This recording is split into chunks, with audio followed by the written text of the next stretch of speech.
I was asked by one of the youngsters that, you say it's a test. How is it a test? I said, because we know we are tested. That's why everything goes wrong, one after the other. But Allah subhanahu wa ta'ala gives you in the middle things that will make you, number one, forget a lot of what you had gone through in the past.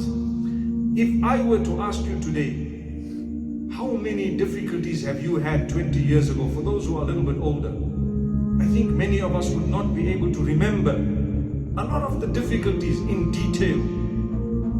Some might remember a little bit, but we won't. Allah gives us good days that wipe out the memory, the bad memory of the bad days. But while we're in the tough days, it seems like, oh, you know what, we're going through a lot of difficulty and issue.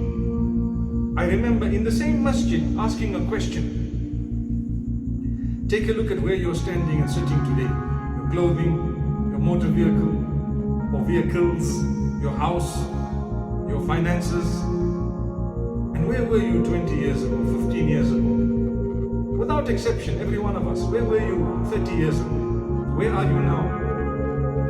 Have we not become relatively far greater and higher than we were 30 years ago, 40 perhaps, a little bit more, a little bit less? But we are complaining today much more than we did when we did not have anything. Today we have more.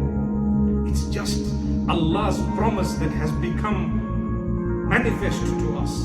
And Allah, having made mention of our nature as human beings, being so truthful, meaning Allah being truthful in His words about us, that nothing will fill the stomach of man.